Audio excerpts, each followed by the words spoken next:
visualize things coming to me that I wanted or whatever. Drive home and think, well, I do have these things. They're out there. I just don't have a hold of them yet, but they're out there. Good morning, everyone. Today is a new day. It's Wednesday. I'm so excited today because I just had to show y'all what I'm doing. Like, look at this. Like, period. Go ahead and get you a little appointment. Get my lashes up. Girls all over the world. Like, this one is so cute. Okay, that is really cute. But saying it to say, I need to finish my certification. So I'm going to be finishing my lash certification this week.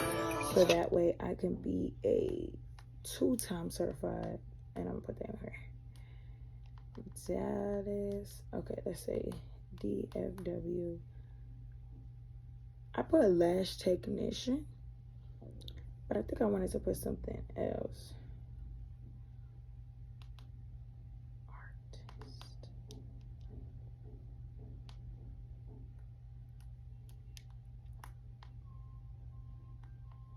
Now accepting clients, and then DM to book, and then site loading. Okay, so I'm feeling good today. It's been a really good week. I'm just so happy to be done with school. Like, not even done, just out of it. Like, me personally, if you could do it, do it. But I 10 out of 10 recommend just, when you're done with college, take a break. When you're done with any type of school, take a break and go back to it. Because, baby, I'm getting my lashes done Friday, which I'm really excited about that. I work this morning. I'm doing my bar training this morning. And then tomorrow, I'm working all day. And then Friday, I'm working in the morning. And then I'm off Friday night. And then Saturday, all day, I'm going to be there. And then me and my friend going to close this deal and everything on Friday. Really excited about that. This Friday and the following Friday is when we're going to have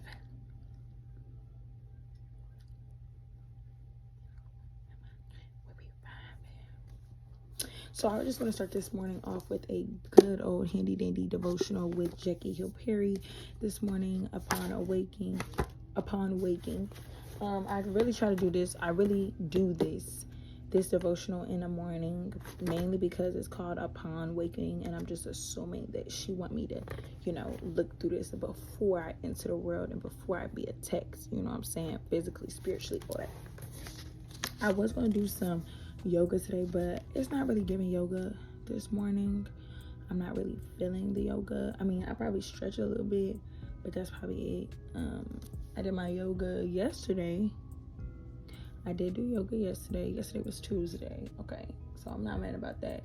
As long as I do my yoga 4 to 5 times out the week, then that's cool. And I want to work out 3 to 7 times a week.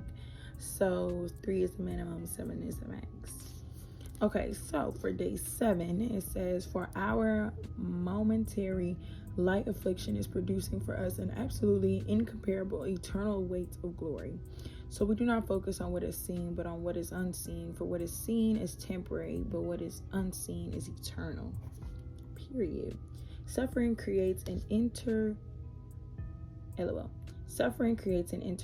lens, either refining the sufferer's vision of God or blurring it. An intense but helpful example of this can be observed in Elie Wiesel's book Night. In it, he takes readers through this time in the infamous Auschwitz concentration camp, a version of hell constructed by the human mind to house torture, murder, and use as labor Abraham's children. Wiesel describes a scene in which his family steps off the train onto Auschwitz soil, naive to its origin and intention. His mother and sister are separated from him and his father, never to be seen again. He looks up and sees smoke, a degenerative Mount Zion. He finds where the smoke begins as he watches babies, children, and adults being thrown into fire. the sacrifice of the weak. At this horror, he writes, never shall I forget that night, the first night in camp that turned my life into one long night. 7 times sealed. Never shall I forget that smoke. Never shall I forget the small faces of the children whose bodies I saw transformed into smoke under a silent sky. Never shall I forget those flames that consumed my faith forever. Never shall I forget the nocturnal silence that deprived me for all eternity of the desire to live. Never shall I forget those moments that murdered my God and my soul and turned my dreams to ashes. Jeez. Suffering created a lens for Eli that, by the sheer virtue of its strength, rendered Eli's faith useless and his God non-existent. I think about Eli often when I hear about saints without a Holocaust, but in relationship with some version of hell. Their suffering is so wide, so heavy, so unnatural that it tempts them to deny the truth. Reimagining God functions as a way to cope with what hurts. We all do this in some way or another, in degrees usually wherein our circumstances tempt us to doubt something true about God, that he isn't good or kind or faithful or trustworthy or present or powerful or just or real. The trial becomes a false teacher to whom we listen because, if we're honest, believing a lie is more comfortable than reality. Facts. Hope is an uncomfortable project, but to this we are called, and is an uncomfortable project, but to this we are called. And not without some assurance of its worth. I see Jesus, who borrows from Psalms 22 in his speech to God on Calvary. In the midst of unimaginable suffering, Jesus speaks to being forsaken, a circumstance that, from a human perspective, could easily convey an untruth about God. Jesus leaves the psalm unfinished, but it is available in full for us after feeling forsaken. David declares the truth. My God, why have you forsaken me? Why are you so far from saving me from the words of my groaning? Yet you are holy, enthroned on the praises of Israel. Even when life is hard, God is. Even when life is hard, God is good. God is always good. And you know what's crazy is she always talks about how she always ends certain things with God is good. And that was really a word. And let me tell y'all what's been going on. Let me give y'all a short little what's been going on in my life. We're going to make this real short, 3 minutes tops. So, upon current events, y'all, maybe some of y'all know, maybe some people don't know, but in July, a very dear friend of mine passed away.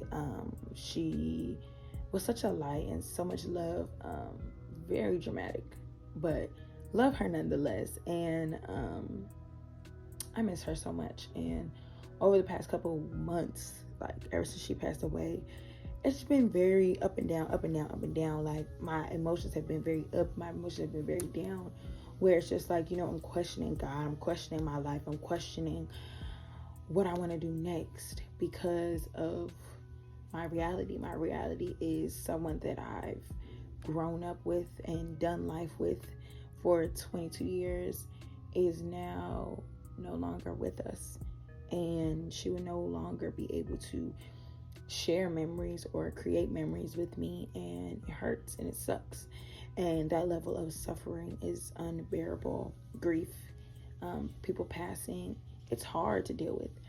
And if I've learned anything, and especially after reading this, it's just more confirmation in my suffering and in my pain. I listened to a podcast called what was the podcast? What was the podcast? Something in Transformation. Trauma and Transformation by Christian Bay. And I believe I talked about this before. And it's just that level of understanding, that level of coming together, that level of just being and trusting. I just hope that this whole thing, you can hear me, because this mic has been covered this whole time. Wow, that would suck. But just the level of healing that is required in our suffering is mandatory, because like she said, it's more comfortable to believe a lie than to believe reality, because the lies are what makes us feel safe, and they make us feel comfortable, and they make us feel like that's fine. Like, you know what I'm saying? It gives you that I don't care attitude. But when you face reality, when you notice the truth, when you implement the truth, that's when you're like, oh, dang, now I gotta be honest. Now I gotta be real. Now I gotta switch it up. Now I gotta do this. Now I gotta do that. Me personally, it's something that I've taken with me. I really don't remember when I decided to do this, but I used to be a really fake person. I know what it's like to be fake. I know what it's like to talk about somebody and then be in their face the next day. I know what it's like to talk about people on the internet and then trying to beef with them in the comments. But when you go to school the next day, don't nobody got nothing to say. I've been around flip-floppy people. I understand what it means to be fake. I understand what it means to be untruthful. And with that being said, I made a decision and I made a promise to myself to make sure that I'm always being truthful, to make sure that I'm always being real, because real is so hard to find nowadays. And it's just so hard to find nowadays. And I feel like at the end of the day, it's just so much easier for people to build up these lives and to build up these fake personas to please their ego, which is really, they don't realize it's so limited. It's so heavy to be fake. It's so heavy to be fixated on this idea of falseness, of falsehood. Like, why? Like, you know what I'm saying? Like, it's just so much to keep up with a lie. Like, I remember, let me tell y'all something. I used to lie a lot, okay? I used to lie a lot. Now, I don't remember what I used to lie about, but I know I used to lie a lot. And I just remember one time, and my parents were talking about how they were so disappointed in me and this and that. And that, after that day, I never lied again, because I just felt like it's just so much to keep up with this lie. Then I have to remember, oh, this, that, and the third. Then if I say something wrong, then I gotta make up another lie to cover up the lie. And then it's just like a whole circle, this whole never-ending circle. Like, I went to the movies with a boy. I wasn't supposed to go to the movies with the boy. I told them that I was going to the movies with my friend. The whole time I'm going with the boy. And then I don't remember how they found out. But you know one thing about it, what my coach told me this one time, and what blew me was because after she told me this quote, literally what was in the dark came to light. So my coach told me in high school one time, I was telling her about some of the things that be going on in my life, and one thing she told me was the things that happen in the dark will always come to light. And when she told me that, I'm like, girl, leave me alone. You know, I'm out here living my best life. Me and my man, he be coming over, he be coming, sleeping with me, whatever. It's cool, whatever. And maybe like a week or maybe days later, I got caught up with a boy at my house. And I was just like, wow, she plotted on me. She did this, she did that. But it's just like, it goes to show that what happens in the dark always comes to light, period. The amount of times that I had snuck that boy in my house before my parents had even found out that he was there is crazy. It's wild. And mind you, I used to sneak people in a lot. Damn, I'm bad. Anyway, but it's like, you know, I used to sneak people in my house a lot.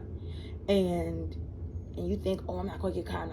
And then it's that one time, and you get caught.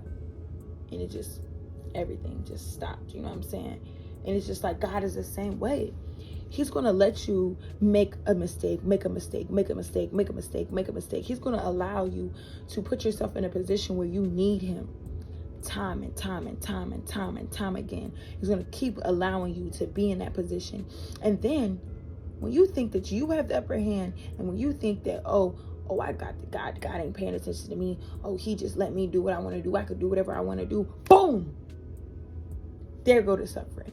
There goes the pain. There goes the hardships. There it goes. And the only thing you can do from that point on, when you are that deep, when you are that sad, or you are that low, and you are that low vibration, all you need to do is call unto him.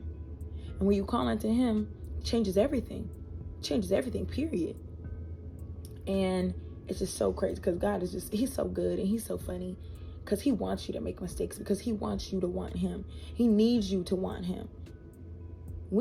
God needs us just as much as we need him. Period. And it's a love thing. It's a reciprocation thing. It's a father and leader and ruler thing. It's all of those into one. He's my friend. He's my God. He is everything in one. I could fall in love with him and feel so protected by him. He has that fatherly protection. He has that love like a friend, you know? And it's just so, so beautiful to talk about because I love him. And I'm just so grateful that he's delivered me from things that I thought I could get away with. I thought I could get away with things that God knew damn well if I tried it. He said, oh, you tried it. I got you though. I got something for you though. You tried it. I got something for you though, because you're going to need me. And he's like, listen, you a joker if you think you going to keep going 365 days, 24 hours a day, 7 days a week without calling on me, without hitting my line. He the jealous friend. He the clingy friend. He the clingy friend that don't never leave you alone. They're going to send you 5 text messages, call you 2 times, check your location, and pull up. Like, you know what I'm saying? He's going to be there for you. He's going to show up whether you want him to or not, because you need him. And that's just that on that. And suffering continues to remind us of that level of neediness. And it reminds us of that level of understanding that there's something bigger than me. It's something that is out of my control that is controlling this whole thing, that can make or break my season. Just think about it, you know what I'm saying? Because people think that we're suffering to be punished, but I believe that we're suffering to be enlightened, to be healed, to be granted abundance. That's what I think. I think suffering leads to a bigger picture. It leads to the excitement in life. It leads to fun. It shows you yourself. It shows you the real, you know what I'm saying? And you ain't never going to get the real unless you're honest. You ain't never going to get the real unless you willing to see the real, unless you be it for real. Like you can't half behind this, okay? And that's one thing that bugs me the most about people, because people will be like, oh yeah, I'm healing. Oh, I'm doing this. I'm doing that. I'm doing this. But you still on the phone with your girlfriend, your boyfriend, and you allowing them to talk down on you to the point where you feel like you finna cry. But you got respect for yourself. But you love them. They love you. Like, love was never that painful. Love was never that drowning. Love is freeing. Love is rescuing. Love is security. And God can give you that. I ain't even really mean to go on a whole tangent. It's just that the whole suffering thing has been really, really, really heavy on my life since July. And I've never thought I would experience this amount of pain before. I never saw this, and this isn't temporary pain, y'all. This ain't temporary pain. This is a everlasting pain that I'm going to feel for the rest of my life. And I'm not going to lie though, one thing that brings me some type of joy, something that brings me love in this light is, like, right now I'm living in Dallas, and like nobody out here knows my friend. Nobody out here has experienced my friend. A lot of people don't even know that I'm experiencing grief right now, and nobody really knows how low I've been for the past couple of months, and how I'm coming out of that, and how now I'm, being able to shine brighter now outside of that. You know what I'm saying? Let me check the time real quick. Okay, I got 10 minutes.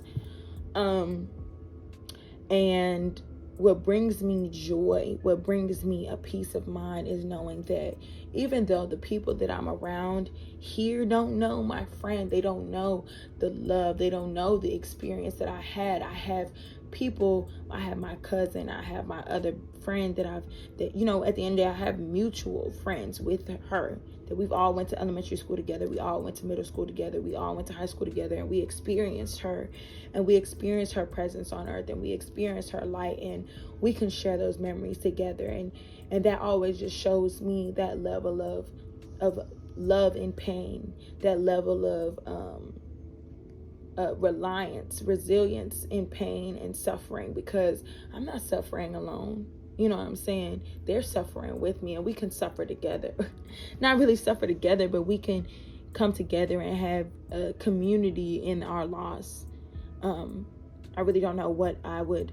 It feels good to know that I'm not going through this alone. And it feels good to know that there's other people that know my friend the way that I know her. You know what I'm saying? Because, you know, for example, when you with your dude and you know, y'all going through whatever, and like, you know, at the end of the day, nobody will understand the level of love that got you there. No one will ever understand the type of situation or friendship that was had prior to getting into that. You know what I'm saying? Because at the end of the day, that was your experience. And it just feels good to know that there's someone who shares some of these experiences with me. They might not be the same as me, but they share an experience that is in light of what's, you know, currently happening in my life. But all in all, like, the suffering is meant to build us. God wants to build us up.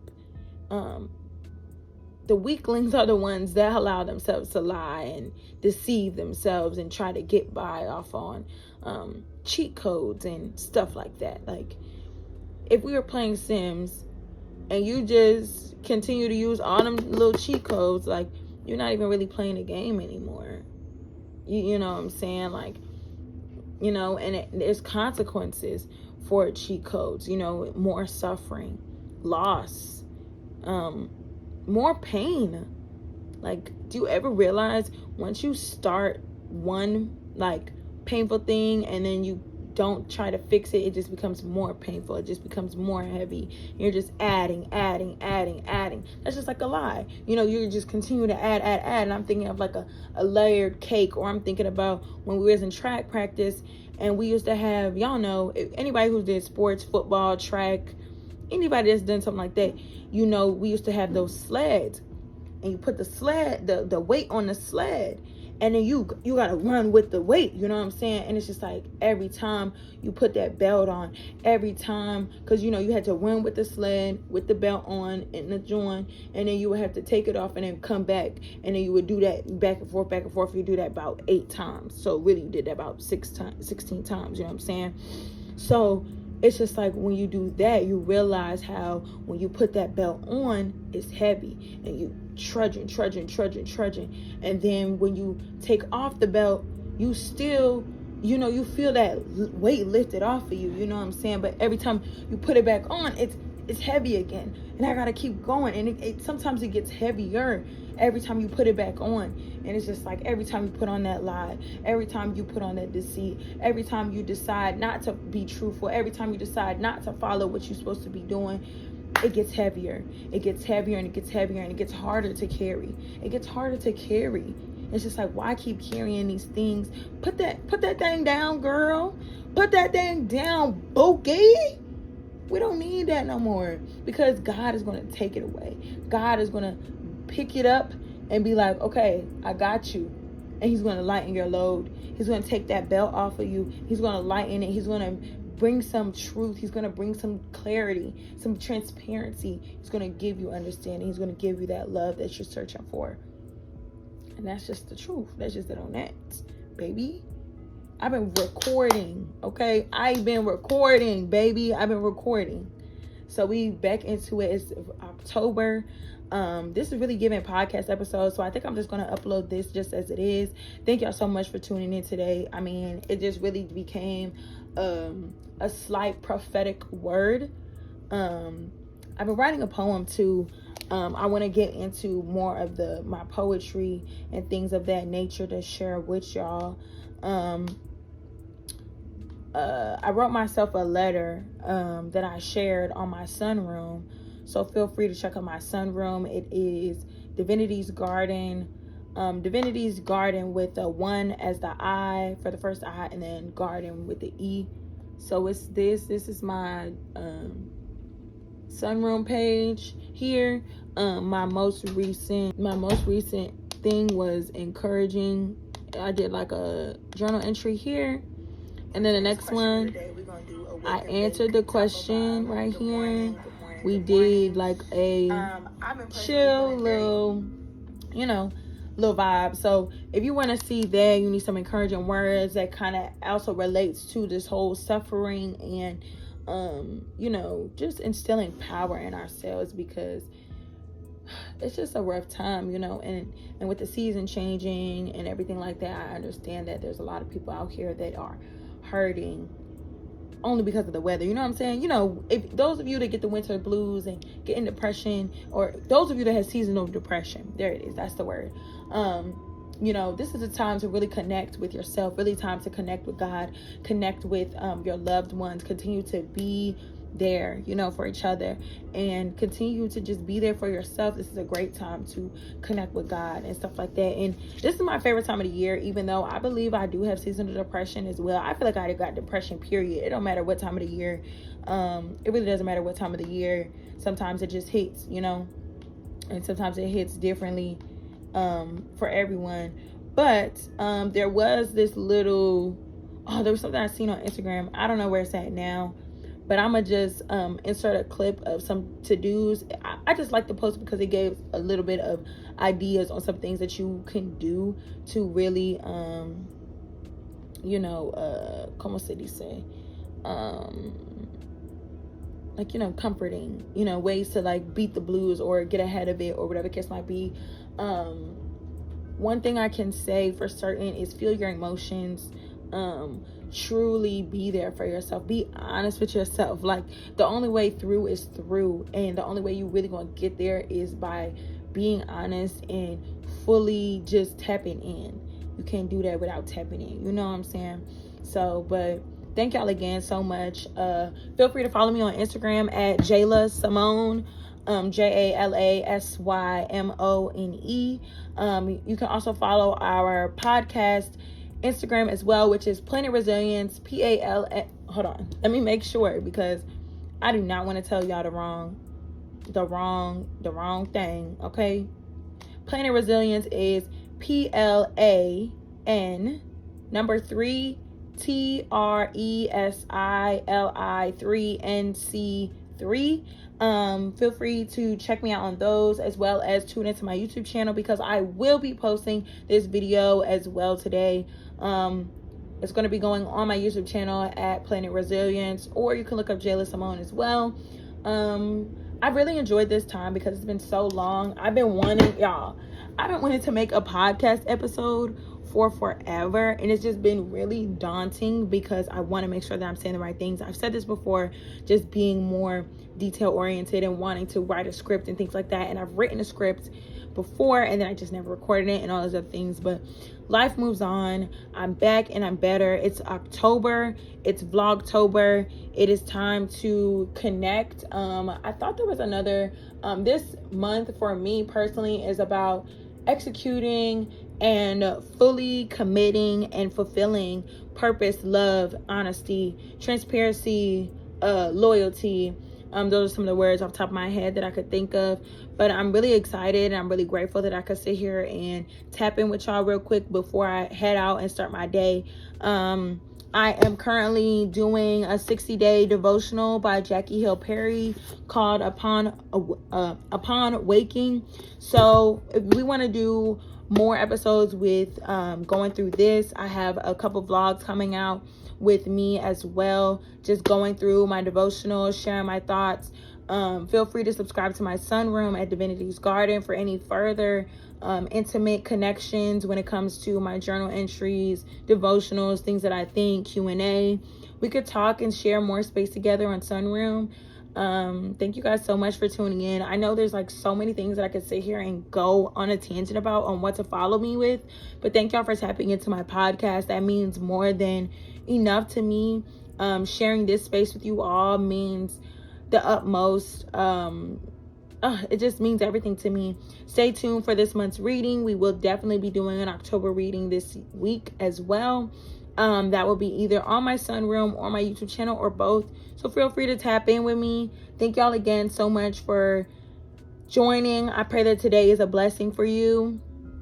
And yeah, turn on that bell, turn on that subscribe, turn on all those notifications so we can continue to connect and continue to be together. Oh, guys, I just be talking and talking and talking. All right, I'm gonna go. See y'all in the next video. Bye.